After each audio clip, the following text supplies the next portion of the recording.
Good afternoon. I'm Dr. Anthony Chan. I'm a family physician. I'm the director of the Tacoma-Pierce County Health Department.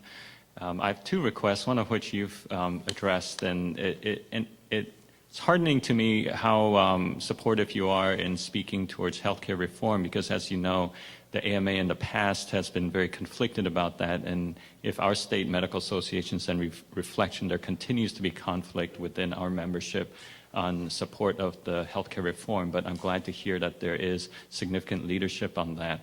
I think the first one, which you touched on, was workforce. In our county, one of our healthcare system estimates they're going to need about 70 primary care physicians. The other estimates about 120, and that's just our county, and we're just south of the county that Seattle's in.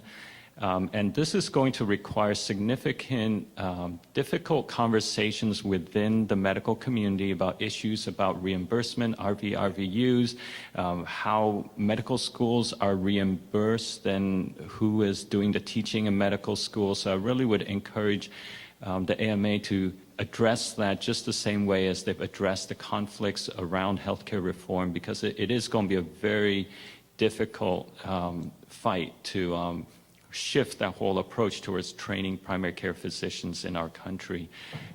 So that's one point. The second point, which I would encourage your support on, is as we look at accountable care organizations, my concern is that a lot of what people are looking at are really looking at first of all, more biomedical outcomes, so we need to make sure we include the other parts of wellness and health, but also really as we look at accountability, we need to look at population-based accountability, so that's not just, for example, hemoglobin A1Cs in biomedical models, but looking at obesity rates in the community, working with community partners and public health on how they can improve the whole community health. Thank you. Well, thank you very much for your comments. Number one, I will tell you that the House of Medicine, and here I'm talking about physicians, was pretty much divided down party lines on this. And unfortunately, people couldn't take their R hat off or their D hat off and, think like doctors.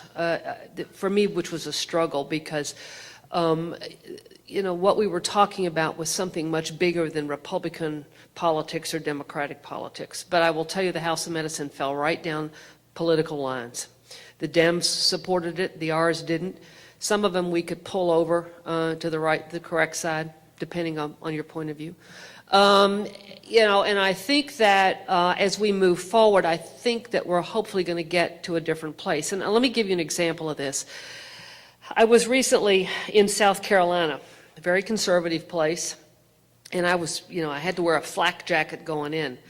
And part of this had to do with the fact that people felt the American Medical Association sold the doctors down the river because the legislation did not have in it medical liability reform.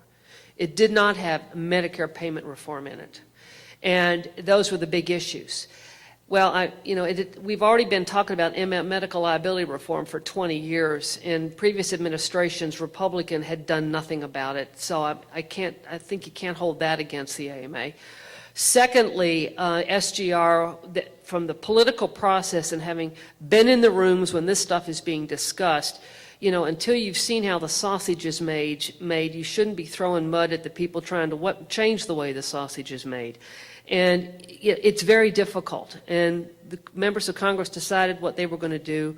They told us they would have something in there. Things change, things move and evolve. In the long run, I think they served us better by not doing anything about it. Because to your second point on delivery models and ACOs and all of those things, it is clearly apparent now that medicine has got to be the one defining how health care is going to be delivered in this country, not legislators. And so we define what an accountable care organization is. We define what's best for the patient, how they need to get the care, what kind of care, what are the outcomes we're looking for, what are the quality measurements, how do we address regional issues, how do we address local issues that are pertinent to a community where there may be obesity issues or certain other problems going on directed to populations.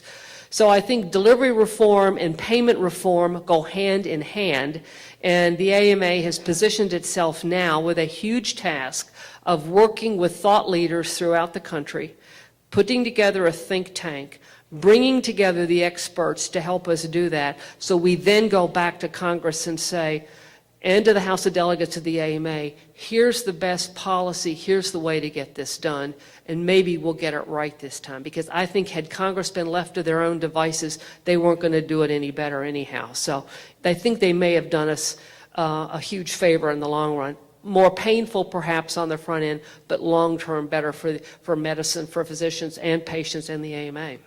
Thank you, though.